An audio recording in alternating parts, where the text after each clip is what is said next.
The following is a presentation of the Force Center podcast feed.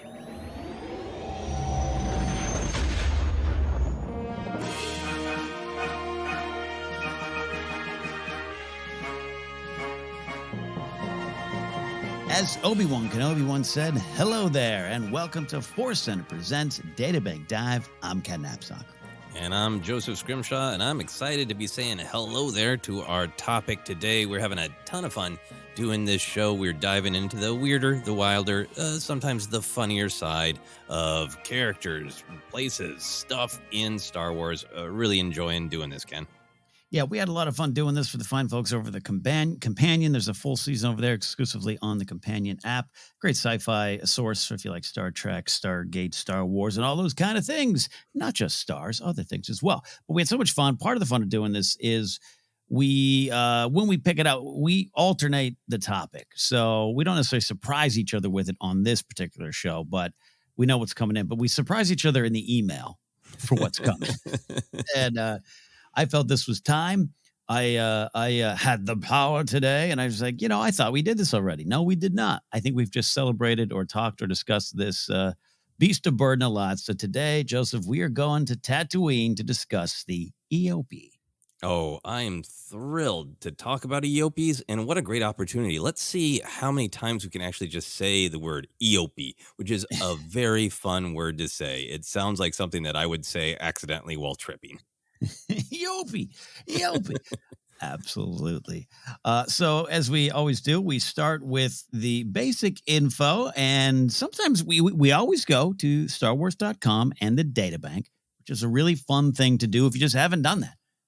Just go there, poke around, learn some things about some characters, even characters that you know. The Databank entries are always kind of fun. Some are straightforward, some have a little personality to them. And proud to say, because sometimes our choices aren't on the Databank, Eopies, of course, very much on the Databank, but not a lot, which means we definitely will be going to Wookieepedia for more. This is what the Databank entry says. Easily domesticated, Eopies serve Tatooine settlers as transports and beasts of burden. These tough, desert-adapted quadrupeds can carry heavy loads, but are grumpy and stubborn. Joseph, that tracks. Even if we hadn't read that before, that feels right. That is their facial expression. That is the truth in the Eopies' eyes. Oh, man. Very relatable. I love this. The idea that they're easily domesticated, but are grumpy and stubborn. It's totally this vibe of like, yeah, I mean, I'm not going to put up any resistance. I'll do that, but I'm not going to have a good attitude about it. So who's the winner here, really? Yeah. It's as if they're sitcom dads from the 90s. Yep. What's going on here? I'll do the dishes, but I'm going to be a jerk about it the entire time. Laugh track. I really love that. It works for a lot of what we know about them. It just makes me love them even more. I feel as though I can relate. That's not all. We're going to go to Wookieepedia, as we always do, to get a little bit more flavor in here. And as always, there's a lot more words on Wookieepedia. Legends tab, Canon tab. In the Legends tab, I'm pretty sure one Eopie becomes a Jedi at some point. But Eopies are a quadruped mammalian mammals. They're mammals. I can't say that word today. Herbivores. Mammalian? Yeah. Herbivores native to the planet Tatooine. These tough creatures were acclimated to their homeworld's endless deserts, and as a result were domesticated by the planet's inhabitants. They often worked as transports or beasts of burden, though they were often bad-tempered and stubborn, another word to say grumpy, I like that, and could break wind if their load was too heavy. Oh, we're going to come back to that. Eopies were observed to exhibit flatulence. This is the other side of Force Center. As such, when riding a caravan of Eopies, it was recommended to always ride on the foremost animal.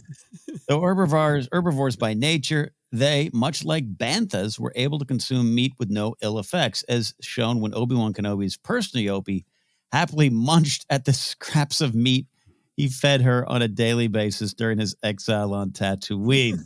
There is a lot going on here. Other than that, sounds like me, a vegan at home, a meat eater at a restaurant. That's the struggle I live with. So Eopies, again, we're connected. I feel you. And grumpy and stubborn. Joseph, where do you want to go with all? There's a lot in this. Oh, there's a lot, but yeah, I'll start there. I'm not vegan, but my wife is a vegetarian, so around home we mostly eat vegetarian. Lots of very delicious, very fun fake meat, and a lot of cheese. Not vegan, Yeah. a lot Yeah. of cheese. So then when I go to Uh, restaurants, the meat will be enjoyed. But I kind of feel like, look, if I was mostly an herbivore and Obi-Wan Kenobi wanted to hand feed me a little meat, I'd probably gobble it up myself. That's just my personal take. yeah. I love that. I love that. Yeah. When I go to a restaurant, the waiter comes up and I go, "The meat is on the meat," and they're like, "Sir, please stop. Please leave the Could you restaurant." please cosplay as Obi-Wan Kenobi and feed me the steak? Is that a weird thing to ask? Is that It weird? would it would help. It would help. And yeah, you know what? Look, I gotta say that definitely reads, and I have no problem with this. I'll say up top, definitely reads as though the creators of the Obi-Wan Kenobi series did not look up this part of the Wikipedia entry that the herbivores and Lore advisor Pablo Hidalgo chose chaos. he chose There's chaos. no way he didn't know. And he's like, you know what? Some of them can eat meat. Yeah, Fine. yeah. And I think he's right to do so. They're right to do so. Both the Eopies be eating meat, but also, hey, this just kind of makes sense there. I don't know how many plants are popping up out of the sand in Tatooine. I know it's more complicated than that, but yeah, it just tracks. All right, yeah. So we're gonna get to it here a little bit, but I mean, there's a lot of time spent on one of the most legendary and most discussed Star Wars moments, the pod race. The pod race fart in Episode 1. Yep.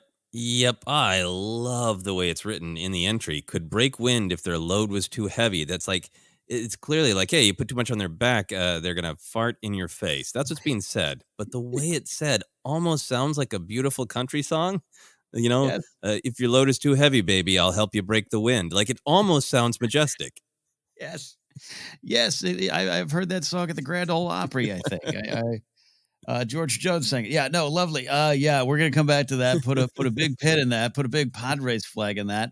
But love it. Yeah, a lot of flavor in this here. As always, we like to kind of describe, especially if you're on the road and listening to us, maybe traveling into work and you can't, not quite remember an Eopie. I think by now you do. But we'll describe it. Joseph, how would you physically describe the wonderful beast of burden that is the Eopies? This doesn't sound very respectful. I respect the Eopie, but I really think of them as like a hose with legs. Like their Oh, yeah. face is so focused on that kind of hose like nose, Yeah. and then the rest of their beast of burden body is pretty straightforward, except for those big old legs. So I think a hose with legs. A hose with legs. I love that idea. Love that idea. Yeah, a lot of talk of them being the camels of Star Wars, and I Hmm. don't think that's wrong. In fact, didn't they say they had a camel as a stand-in at one point, at least in Kenobi? So I love that. I love the. Well, yeah, we're talking about the designs too. Yeah, we can get into that, but yeah, I accept the four-legged version. The fact that there's some samples of weird two-legged versions, nothing against them. I just know that Really? yeah, if you do a search, you can find one of them at least here. No, wait, no, you know what? It's an optical illusion. It's one photo. I take it back. I think maybe I was looking at a photo that was a little different, but I know that what these creatures turn into in on Naboo. We'll talk about that. Talk about the connection. So a Hmm. little different look to some of the designs. Anyways, sorry, I literally fell for an optical illusion. I now feel there's a lake in the middle of the desert. Um, so going from there, you've described it well. Let's start with the big picture here. What is the magic of Eopies, Joseph? What do they add to the legend of Star Wars? Not legends, not the Legends tab, but the legend of Star Wars. You've already answered what they added to Legends. The Eopie who becomes a Jedi. That's a great story. I mean, a force fart. That's Yes, a powerful thing. yes, Uh, yeah, no, I mean, I think Star Wars has this great long legacy of beasts of burden, right? Starting with the yeah, banthas and the dewbacks, starting with Tatooine and this idea of this sort of anthropological aspect of Star Wars of what is the environment, therefore how do people survive on that environment, how does that shape their culture, how does that shape our understanding of that planet, of those cultures, and then how does that mm, tie back to real world connections to storytelling of specific environments, animals, cultures, all that. So like Beast of Burden is like no small thing, in Star Wars to me. And then Empire, you get to the Tauntauns and all that. It goes on and on, right? Yeah. But the Eopies are like the Banthas were kind of weird and mysterious, and the Dewbacks were kind of scary. And the Eopies are really lean. Those two maybe lean into the beasts in the phrase "beast of burden," right? And the Eopies like, I got the burden part. Yeah. I think the magic is they take that idea of burden and like that's their whole personality is burden, you know? Yeah. And in particular, like meeting them in the Phantom Menace, everything that's going on Tatooine, they're new to Tatooine, but they, at that point, but they make sense on Tatooine. Everything that's happening on Tatooine it's pod racing. It's, trying to fix this ship. It's the fate of a Jedi and a Sith crossing blades for the first time. It's Qui-Gon finding Anakin, and like all of this action and fate and running around. And in contrast, the Eopies are just like, oh boy. Their energy is such a contrast to what's going on Tatooine. Yeah. Like a grumpy Lufkit's voice there. Well, it's been a long Sesame Street, but yeah. I love that. You're setting them perfectly in the backdrop of the big saga. Yeah. How do you feel about them? About their magic? Do you feel like they add to the big picture? I do think, and I think it's one that grew over time. I didn't have. We'll talk about the sequence from the pod race. I had some thoughts on that, and maybe still too, but my appreciation for them grew over time. I think just because they were brand new. They're in a bit of a controversial scene in Star Wars, and so it might have been easy to just kind of overlook them or form opinions on them as a Star Wars fan. I just think over time, I just love them even more. I think you're right; they slide right in to the legacy of Tatooine and creatures of this type. Dewbacks and Banthas, you're so right. It just kind of now it's just part of the landscape that what is new becomes old and familiar if you allow it. And so therefore I love it and was looking forward to. I mean, just Kenobi on an Eopie, especially the end of Revenge of the Sith. We're kind of waiting for that. Then even have the Jonathan Jackson Miller book where he has an Eopie and it's named. So I think going in the Obi-Wan Kenobi series, I was really excited about just seeing a new Eopie, and then the trailer confirms that it's happening. I was thrilled by it. Oh yeah, for sure. Yeah, it's excited, and I guess part of their magic too is we should throw Rontos in there as well that we were introduced to in the special edition. And the Eopies are like, get out of here, Ronto. Yeah, no, actually, absolutely great point, and I've grown to really love the Rontos too. So, and I, love animals, love them big and small. So it's just kind of it just works for me in a lot of ways, and. Eopies, their place in Phantom Menace too. You're right. There's so much going on, and they're just steady and sturdy. They're just doing, it's just, I don't know. I just love it. I love their presence in that movie. Yeah. It's a great energy. So, yeah.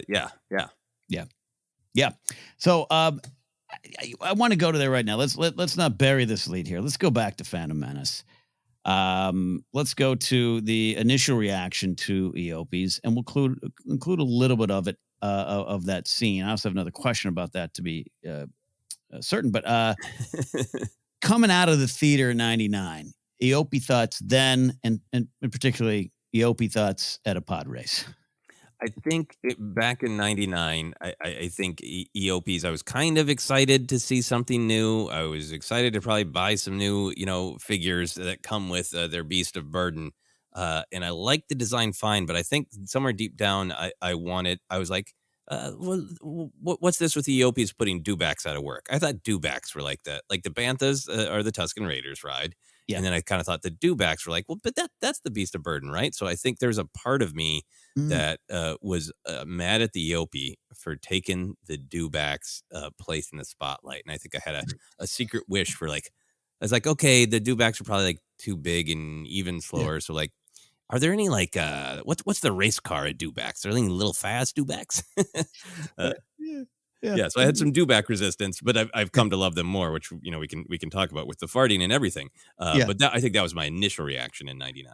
It's so funny. There's a little bit of kind of what we're both discussing in a sort of way. And I mean, a little jokey about this, but it is a little bit of the why Holdo not Akbar vibe of why Eopies? You got Dubaks and even Ronthos. Why do you don't need this? You don't need this. No. And then you got to embrace the new. And when you embrace an Eopie, you got just a wonderful, wonderful, smelly friend. Yeah. Yeah, and I think the gas scene, the great gas scene in the pod race did affect me, right? Because I think I would have just been like, okay, I like their design. It's fine. They're a weird space camel with the hose. They do look like they wandered out of Sesame Street, maybe related to Snuffleupagus, as you said. But man, hey, you add a scene where their primary action is flatulence. That's how I walked out of the theater thinking about it. I'm like, yes, the flatulence ride. Got it. Yeah. So I want to jump to that here. Considering we now know them to be bad-tempered, aka grumpy, stubborn, and aware of their load being too heavy. Like they got thoughts on, you're asking me to do too much. Do you think that podracer, Poland windbreak and Eopie was trying to speak up for itself in the Phantom Menace, or just being a pill? Somewhere in between, all of the above. Do you reinterpret that scene now? I very much reinterpret that scene now, especially with that idea of the heavy load makes them more gassy.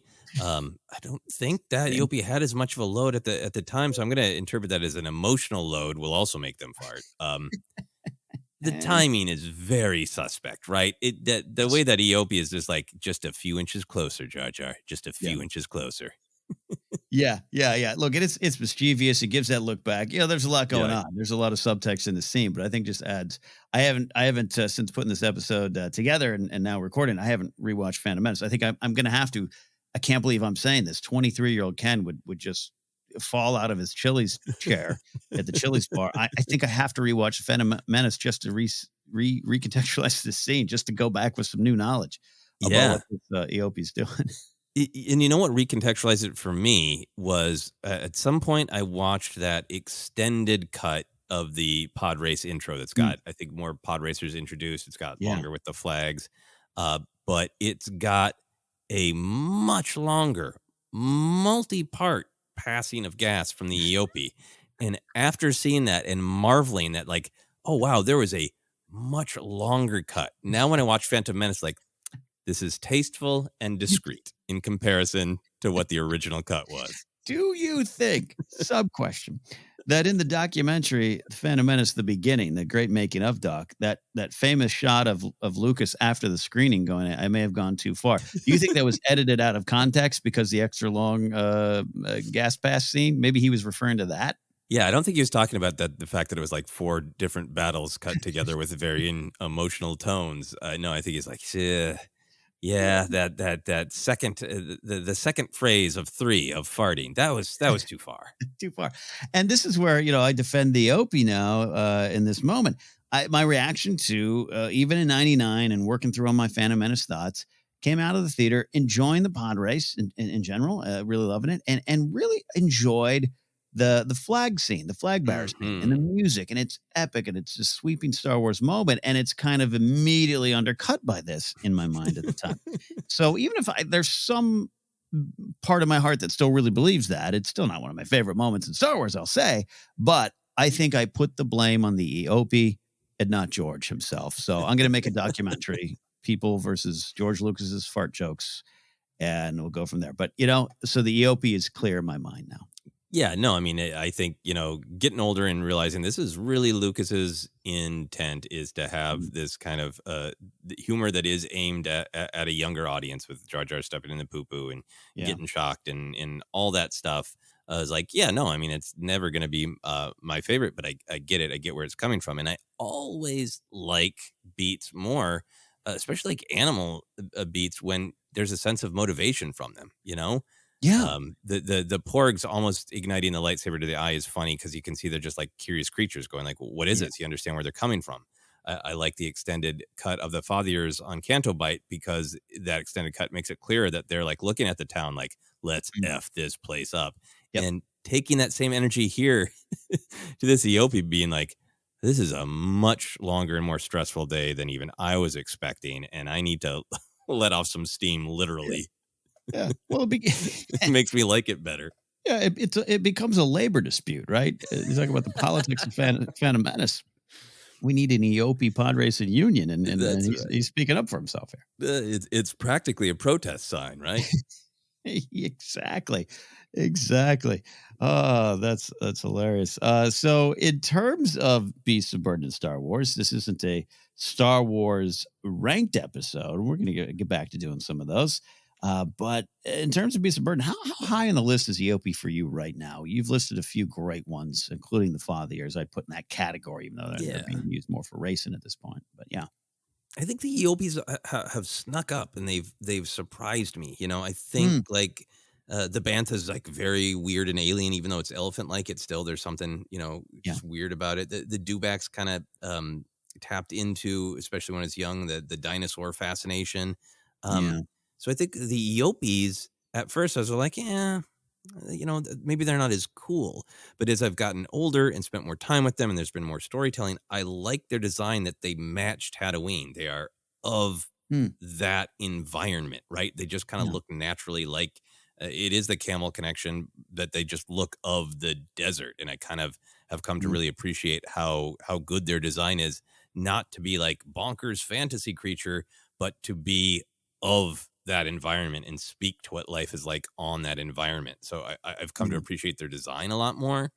And I really enjoyed the Eopie in the Kenobi television show, but I enjoyed so much of the Eopie storytelling in the Kenobi novel with the Eopie names Rue, and there's some kind of pivotal storytelling moments, and you get a little bit of that, like Kenobi's trying to figure out how to kind of make friends with the Eopie and treat it nice, and there's a little bit of Eopie grump, and that novel really shot them up the list for me. Oh, that's great. I might have to take a pass. I want to take a pass of that anyways, but that might be worth it. Me and you and an Eopie named Rue. I love that. That's a great song as well. That's great. Yeah, I'm with you. I'll throw Orbax in there as well. A lot of great characters. I think, the dewback was always kind of cool growing up, and I like lizards. So, a lizard I can ride into battle. Give me that. Banthas I love. And I've told the story before, but my first celebrity sighting was being the San Diego Zoo, and they said that's the elephant from Star Wars who played a bantha. And I was like, it's the greatest moment of my life. It doesn't get better. And I don't think it did after that. I was like 6 or 7. So that was great. But yeah, Eopie, it's just kind of slow and steady, and it might be winning the race. Now, I'll say this: the Book of Boba Fett really, really just endeared the bantha to me. Yeah, I just love that. In fact, I was even on Battlefront 2 the other day on the Mos Eisley map, and there's a bantha there, and its mouth is open, its teeth, and I just was like, "Oh, you little bantha!" I just love that. So banthas are high, but yeah, Eopie just slow and steady, and we need that in Star Wars. They truly are. They're not a beast of burden; they're a beast of dependability.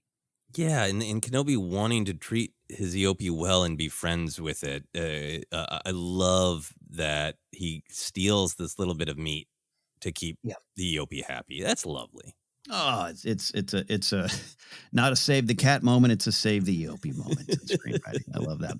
Final question here in this section. We'll take a quick break there. In the Wookieepedia article, I was diving in a little deep, Joseph, and this is what I was talking about, where I got a little confused over the 2 legs and everything. The Kadu was initially going to be used on Tatooine, but was shifted to Naboo for use by the Gungans, and that's a great creature, another great beast of burden creature, magnificent creature, rode into war there on Naboo.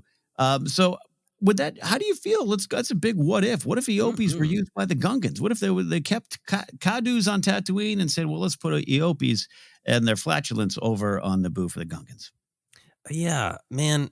Just like the designs ended up matching their environment so well. It's hard to imagine. Like I can see the Kadu on Tatooine. That's a little bit more exciting to watch Qui-Gon ride one of those because they're a little bit faster. He's not sauntering. I get that, but the Eopies. Clearly, from what we saw in the Phantom Menace, Eopies and Gungans maybe got a little tension. Yeah, I think if the Eopies were on Naboo, there'd just be a lot more farting.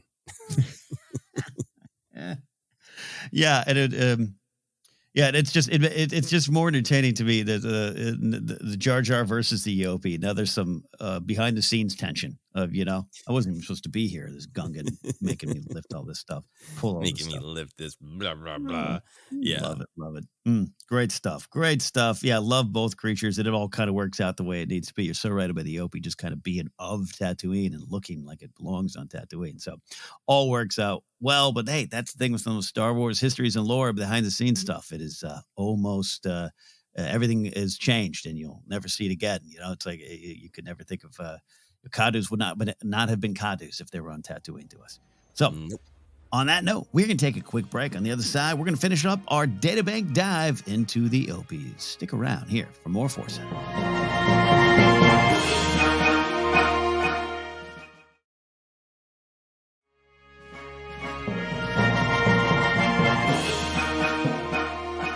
All right, welcome back to the 8th episode here of Databank Dive. We're having fun doing this. We hope you are enjoying our quick, kind of more faster-paced look at some of the wilder corners of Star Wars there, the more windy corners of Star Wars, if you will. Joseph, this make it a little personal here. You and I are both collectors, even though our Star Wars collections, maybe aren't growing at a rate faster than they used to be as we slow down on what we purchase. Do you feel the Eopie, and this is a leading question, do you feel the Eopie has been properly represented in the merch and memorabilia arena? And what merch do we want? Ooh, yeah. I mean, I think that overall the Eopie did well because I think almost anything in the Phantom Menace did well, right? To get some toys. Yeah, I'm pulling it up here. Oh, yeah. I can't pull it up on any site that I can buy. It needs to be image only because I'm tempted to smash that buy button right on air. We got a good Qui-Gon with poncho on the Eopie that came out with the Phantom Menace. With lightsaber slashing action. I want to believe that Qui-Gon is not slashing at the Eopie. Yeah. Eopie and Qui-Gon Jinn, the package says, like they're a little band. So yeah, good quality Eopie back in the day for Phantom Menace. Yeah. I might have owned this at some point. I don't remember. I'll have to go through everything. I also see that right now, in general, I've been trying to get away from the Funko Pops because they take up a lot of space and I prefer the action figures. But there is a Funko Pop of Obi-Wan riding the Eopie. And that's I also got to stay far away from smashing that buy button on that one because I love that relationship. Yeah, that's a good one. I'm looking at it now. That's maybe add to cart. And then they got the little 4-inch the little adventure figures there that I love the style of, the Mission Fleet ones. This is the Mission Fleet one with Ben Kenobi and Eopie. And you're right, the Qui-Gon one, I kind of forgot about the one. I'll admit, kind of forgot. And I love the figure is sitting on the Eopie, but it almost looks like Qui-Gon's like side saddle with the saber out, ready to leap off into battle with that lightsaber slashing action. If you just saw the toy, you would think that Maul also rode an Eopie and they had like a fight on Eopies. Joust. The slowest joust in recorded history. Yeah. Oh my God! And this Obi-Wan Funko, the deal breaker for me in a bad way that makes me want to buy it is the tilt. It's mid walk, right? And Obi-Wan's leaning to one side. So it looks like it's represented enough, both in the past and now. But I just, I had to dig for some of these. I didn't think of some of these right away. So the fact that there isn't a full scale plush Eopie is kind of breaking my heart. That's what I want. Oh yeah. And I'm trying to remember if it's represented at Galaxy's Edge. I don't remember off the top of my head because I have that one stand that's lots of like kind of stuffed animals in Galaxy. That's a good call. And they like have Minox and everything. So Eopies should be represented there. I'm a big fan of those cinema scenes that they did in the late 90s and early 2000s that it would usually be 3 characters, right? So a cinema scene, 3 3/4 inch Jar Jar in the Eopie farting. And maybe the third action figure is Kitster laughing. Love that. A little point and laugh. Yeah. So that's what we need. That's what the merch we need next. God, you could, like that puffer pig I have, you could just stick a little whoopee cushion in that Eopie and squeeze. The possibilities are endless. They're juvenile, but they're endless. Endlessly juvenile. Yeah. Yeah. Love that. Asked and answered, and more options than I kind of maybe initially thought. Final question here, Joseph. If you lived on Tatooine and had an Eopie, what would you name it? What would you maybe want to do with it as well? Take it to town, be in a pod race? What do you got? Or just more importantly, again, what would you name it? I think I would name it Axel. I may have told this story before. My beloved Chihuahua I had growing up ended up being named Nico, which I wouldn't change that now. Love that name, but wanted to call the Chihuahua Axel. And my parents said no because they gave the yelling test any name and felt that if Axel was in the yard and we were trying to get Axel to come back in, the entire neighborhood would hear us yelling, asshole, asshole, asshole. Get in here, asshole. Don't eat that, asshole. Stop biting people, asshole. Get in here, asshole. So the next animal I ever have in my life, I will name Axel. I love what's going on over at the Scrimshaw house, man. They're yelling that word a lot. Yep. That's amazing. That's amazing. I mean, yeah, I guess you got to do that yell test. People have heard me yell Francis in the backyard many times. Yeah, that's great. I think I would go meta. I'd be in character, so this wouldn't make sense if I was in Star Wars, but I would name it George. Just to remind us all of Eopie and what was done with it. George has a little bit of Eopie energy in that famous clip of him walking behind the documentarian. There's a little bit of Eopie energy going on. Yes, George Eopie. He's an herbivore, but occasionally he'll go to Sbarro. Yes, he will. Yes, he will. Oh, love it. We always have so much fun. I hope you all have a lot of fun before we get on out of here. The most important thing, we're going to rate the wild and weird factor of Eopies. Gosh, say it right, Kim. The wild and weird factor of Eopies. Our rating is based on one of the original Star Wars weirdos, Lobot. We love Lobot. So out of 10 Lobot heads, Joseph, 1 being the least, 10 being the most, how many Lobot heads do you give Eopies? You know, I was going to go as low as 6 because one of the reasons I like them is, like I said, they fit into Tatooine. They make sense. They're not as bonkers as like, hey, here's a lizard dinosaur stormtroopers can ride like the dewback. But learning that they release flatulence on purpose as a grumpy response to anything they don't like, to the point where it's folk wisdom that you should ride the front Eopie. That bumps them up to a good 7.5 out of 10 for me. I love that. I think I was going to go a little lower too, but to learn that they're spiteful farters is definitely something that you have to value in Star Wars. So I'll stick right with you nearby. I'm going to go 7 out of 10. They are so wonderfully normal in their own way. The design, being Star Wars that it is, but yeah, they are camels. They are beasts of burden. It just works. It works in levels, but then you add that personality and you put them into tough situations. And the fact that one of the Eopies, at least, really loves to chow down on meat. I'm there for it. It's all weird. It's all wild. So I'll go 7 out of 10. Good stuff. Great today. Choice. A lot of fun. And I'm sure we'll get to the Cadus at some point as well. So, hey, thank you all for listening to Databank Dive. We really love taking this fun, faster pace swing through the wild, weird parts of Star Wars. If you want to listen more, if you're just finding us, or you just want to keep finding out more about us, you can go to Twitter and Force Center Pod. From there, you can find links to all the other places, Instagram, YouTube, and more. You can follow me at Napzok. Go to my website, cadnapzok.com. If you're local, September 2nd, got a big fun show at Flappers in Burbank. It's a anniversary show for their secondary room, the Yoo-Hoo Room. Going to be a lot of fun. Big names have shown up in the past. Who knows? We'll show up this time, but I will be there as well on my Eopie, riding it into town. Joseph, where can I find you? You can find me and my Eopie Axel hanging out on social media at Twitter, Instagram, TikTok, all sorts of places. And you can visit my website, josephscrimshaw.com, for more comedy adventures. There you go, my friends. That is it. We've taken a deep dive into the databank, and what we found was a good friend for life, Eopie. We'll see you next time here on Force Center.